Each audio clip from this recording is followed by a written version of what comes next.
Bienvenidos el día de hoy a este conversatorio. Vamos a hablar sobre el caso del Tíbet, si es una región autónoma o es un estado. Para ello tenemos a los siguientes invitados. Tengo el placer de presentar a la licenciada Aranza Reyes Martínez, licenciada en Relaciones Internacionales por la Facultad de Estudios Superiores Aragón, perteneciente a la UNAM. Cuenta con una maestría en estudios políticos y sociales, así como diferentes diplomados con relación a ciencias sociales, como la resolución de conflictos y mediación. Buenas noches, licenciada. Muchas gracias por la invitación. También me complace presentar al licenciado Rubén Noriega Buendía, licenciado en Relaciones Internacionales, cuenta con un posgrado en Ciencias Sociales y Políticas, egresado de la Universidad Nacional Autónoma de México, actual miembro del Servicio Exterior Mexicano y participó en investigaciones y estudios sobre regiones autónomas. Buenas noches, licenciado. Hola Diego, muchas gracias por la invitación. También me complace presentar a otro de nuestros invitados, que es Carlos Jonquitud, internacionalista por la Facultad de Estudios Superiores Aragón de la UNAM. Asimismo, es un especialista en movilidad urbana sostenible, así como en temas del mercado financiero y bursátil. Es embajador del Viva Universitario y Enlace Universitario Banjico. Igualmente, es especialista en estudios sociales de Medio Oriente y Norte de África, así como de Asia Central. Además, es colaborador en diversas publicaciones sobre el tema. Bienvenido, Carlos. Muchas gracias, Diego. Muy buenas noches. Y por último, me complace presentar a nuestro último invitado, el maestro Gabriel Antonio Tello Sánchez, profesor egresado de la Facultad de Filosofía y Letras de la Universidad Autónoma de México. Cuenta con una maestría en estudios de Asia y África en el Colegio de México y actualmente ejerce como profesor en la Facultad de Estudios Superiores Zacatlán. Bienvenido, Gabriel. Muchas gracias por tenerme aquí, lo aprecio bastante. Bueno, me complace dar la introducción sobre nuestro tema. Como ya lo mencionamos, es el caso del Tíbet y queremos saber si es una región autónoma o un estado. Como bien sabemos, hace aproximadamente 70 años, miles de tropas enviadas por Mao Zedong entraron al Tíbet, acorralaron a sus autoridades y finalmente tomaron la ciudad fronteriza del Shamdo en el 19 de octubre. Sin embargo, bajo presiones por parte de China, el Dalai Lama, que era el entonces líder tibetano, firmó el polémico Acuerdo de los 17 puntos tras 8 meses de ocupación por el ejército chino, lo cual fue un documento que oficializó la anexión del territorio. Sin embargo, según este líder espiritual, y también Premio Nobel de la Paz, cabe recalcar, el tratado es inválido porque fue forzado sobre un gobierno desamparado que no quería hacerlo, así es como lo menciona él, y además se agrega que el Dalai Lama apenas tenía 15 años cuando lo firmó. Así que cuéntenme, ¿qué opinan sobre este tema? ¿Lo consideran un sujeto del derecho internacional? Aranza, por favor.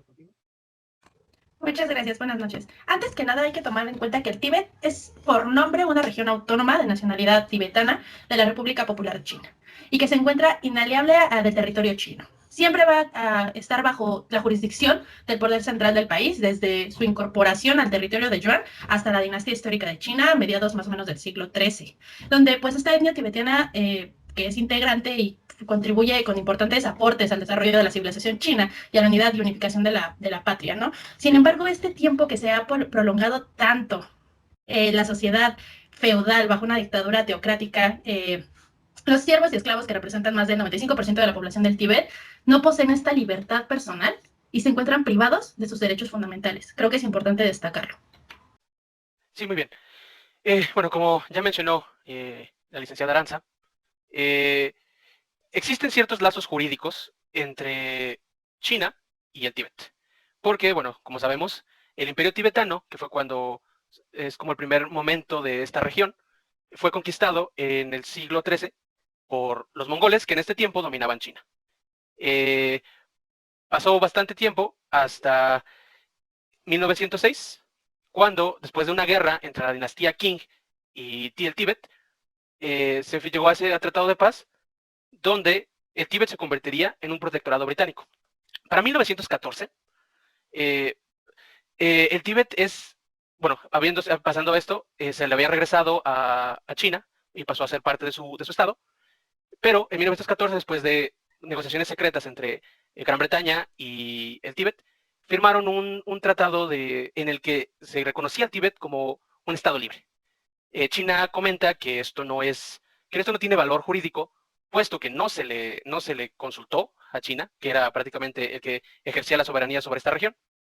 Y para 1950, bueno, ya sabemos con Mao Zedong, manda las tropas hacia este territorio y lo conquista. Sí existen esos lazos jurídicos que yo les menciono, que son básicamente esta cesión de territorio, de pasar del protectorado inglés a ser parte del territorio chino que se dio, y bueno, China desconoce este tratado que libera al Tíbet, entonces podría decirse que sí hay desde el siglo XIII lazos jurídicos de soberanía entre estos dos pueblos. Licenciado Rubén, coméntanos, ¿qué opinas al respecto? Ok, bueno, primero que nada, pues yo creo que habría que mencionar un poco qué es todo este movimiento que se ha dado pues ya por un buen tiempo, el Free Tibet, y por qué. Porque es que China no deja, o no deja que el Tíbet se vaya. Principalmente, pues esto es más que nada estratégico. China tiene buena noción de lo que tiene que hacer con todos los ríos que salen del Tíbet, principalmente, porque es gran parte del agua dulce de toda Asia, principalmente, y dos de los principales chinos, o de los principales ríos chinos, salen de ahí también, que es el río Yangtze y el río Amarillo. Entonces, pues, ¿qué significa? Que el que China controle, o lo que significa es que quien controle el Tíbet, controla gran parte del agua de la región. Entonces, China sabe lo que esto es y por obvias razones no lo dejaría irse. Ahora, me gustaría ya empezar a poner un poco sobre la mesa el tema de si esto es una región autónoma o se trata de un estado. Pues sabemos que principalmente actualmente tiene la calidad de región autónoma. Tú buscas en cualquier lugar y aparece como la región autónoma del Tíbet. Pero ¿es realmente una región autónoma o qué tiene de autonomía? Me gustaría poner esto sobre la mesa para que podamos empezar a conversar más al respecto. Gracias, Rubén. Y sí, efectivamente tienes razón. Pues como ya sabemos, China es un país con bastantes estrategias en cualquier sector. Y en este caso, como lo comentas, el poseer ese territorio, podemos llamarlo así, pues les va a dar una gran ventaja o un gran poder, lo podemos llamar así, en cuestión de poder regional. Pero me gustaría darle la palabra a... Muy bien, muchas gracias, Diego. Es importante observar y es importante esta pregunta que ha puesto en la mesa mi compañero. Finalmente, a nivel histórico, como nos han comentado, pues tenemos un avance y un grado de relación entre el tema de las invasiones mongolas, invasiones chinas, y que inclusive en este territorio se asentó un imperio mongol. Más sin embargo, si nos ubicamos ya en una parte actual, pues tenemos una serie de elementos que nos puede dar a identificar, pues, qué tipo de sujeto de derecho internacional es.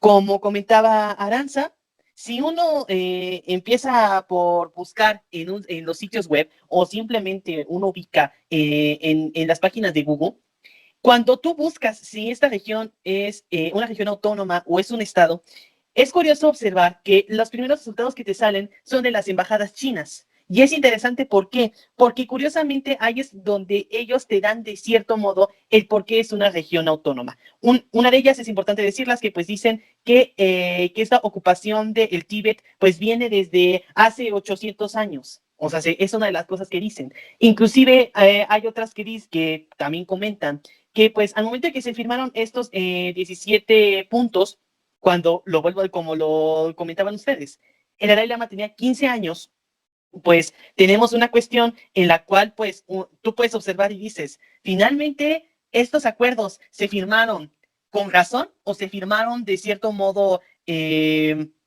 bajo un modelo de ocupación ilegal, es importante decirlo. Pues inclusive lo que es una representación gubernamental del Tíbet, hay que observarlo, viene directamente del gobierno central, viene desde Beijing.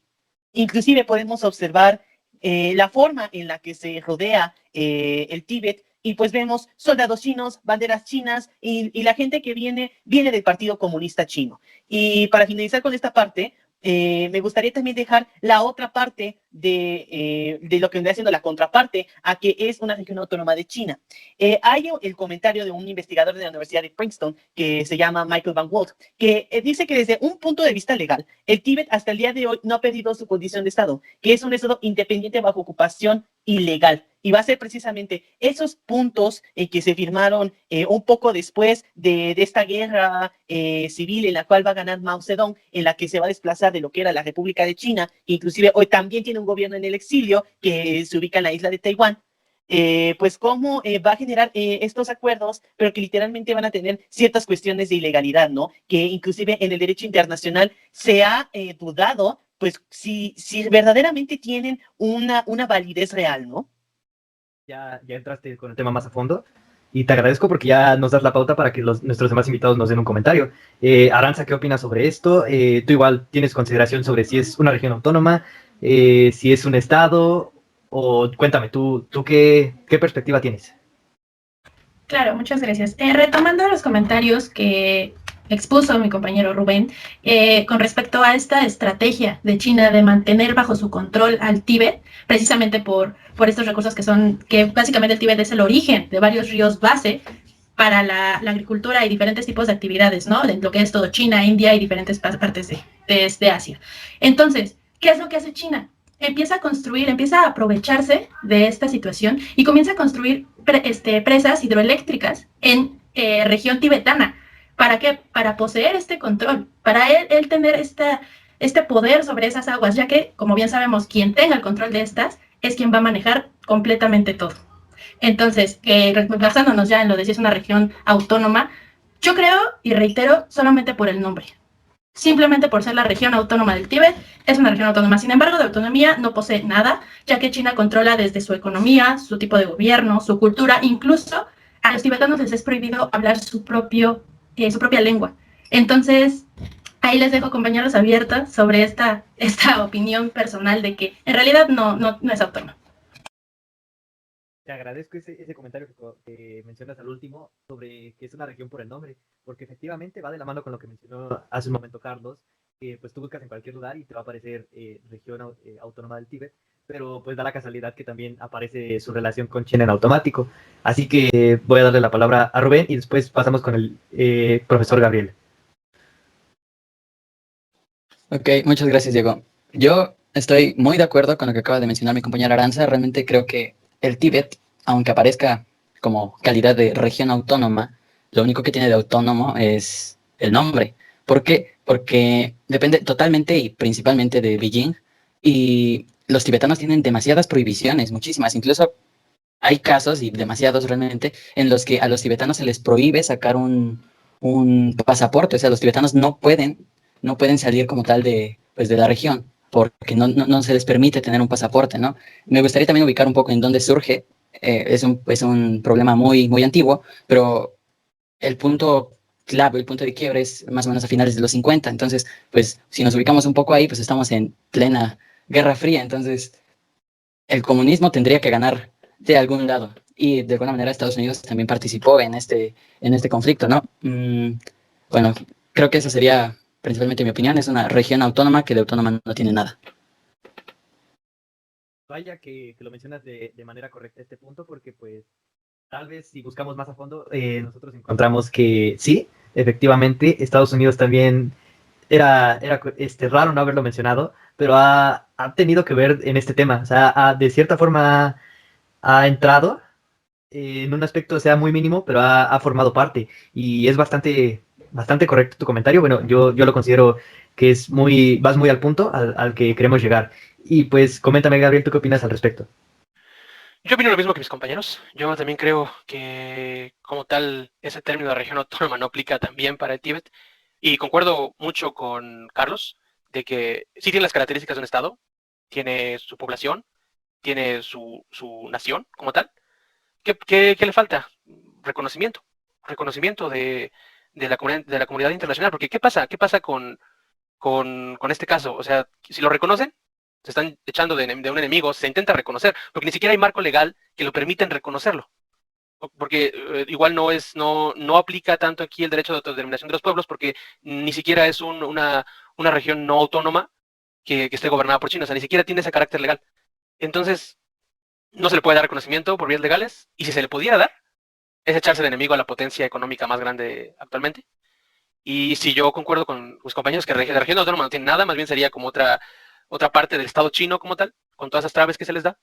Y es casi un pueblo secuestrado en ese territorio, ¿no? Que no se les permite salir. Eh, Igual creo que, como dice el compañero Carlos, es un Estado con una ocupación ilegítima, y pues ir contra el gran tigre que es China, pues no le iría bien a un Estado para que lo intentara hacer algo al respecto. Esa sería mi opinión. Ok, Gabriel, muchas gracias. Y pues por cuestiones de tiempo estamos un poco limitados, así que me gustaría darle por último la palabra a Carlos, si tiene algo más que agregarnos, para después pues tratar de llegar a una conclusión, que sí es un tema complicado, como lo hemos entendido durante todo el conversatorio, pero trataremos de dar en el punto para encontrar una manera de explicar esta situación. Te escucho, Carlos. Muchas gracias. Tienen una gran razón mis compañeros sobre introducir a Estados Unidos en este tema. Y pues sí, es interesante observar que este hecho pues se da en medio de la Guerra Fría y especialmente en este tiempo vamos a tener el tema de la Guerra de Corea. Entonces, si Estados Unidos en ese entonces hubiera reconocido al Tíbet como un estado, pues literalmente se echaba a la cabeza a China, siendo que pues en ese entonces es cuando China manda el apoyo a lo que es hoy la República Popular Democrática de Corea y pues se hubiera hecho literalmente un relajo.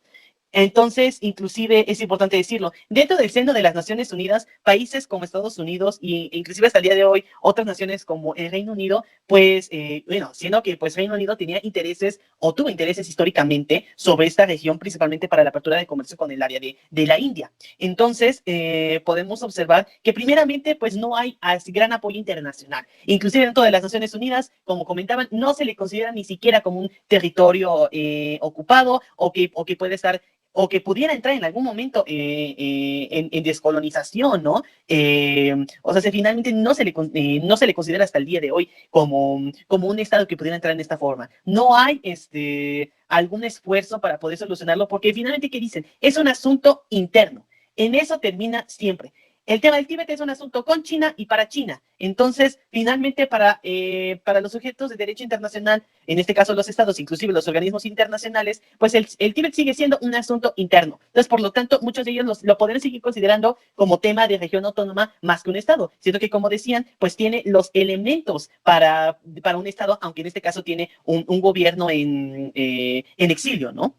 Así que entonces, pues, tiene una condición de balance bastante interesante, ¿no? Pues porque tanto tiene elementos legales pero que en ese caso se consideran ilegítimos sobre si es una región autónoma, pero también tiene elementos de cierto modo legítimos dentro del derecho internacional para considerar si podría ser un estado. Más sin embargo, su ubicación actual es una región autónoma. Hasta que otros sujetos del derecho internacional quieran poner en la mesa este elemento, será muy difícil. Si simplemente el Sahara Occidental no termina de arreglarse un conflicto como ese, ahora imagínense el Tíbet. Muchísimas gracias. Te agradezco mucho y les agradezco mucho a los cuatro, tanto por su tiempo, por haber compartido este tiempo con nosotros, para compartirnos también parte de su conocimiento y pues obviamente su punto de vista sobre este tema. Como conclusión lo mencionamos, es llamado por unos un estado, es llamado por otros una región autónoma. En el papel aparece como una región autónoma, pero en la práctica no forma parte de un sujeto del derecho internacional. Y pues es un tema que esperemos a ver cuánto tiempo después podamos hablar de nuevo y esperar que ya se tenga una definición. Por mi parte sería todo y les agradezco mucho, mucho haber estado con nosotros. Hasta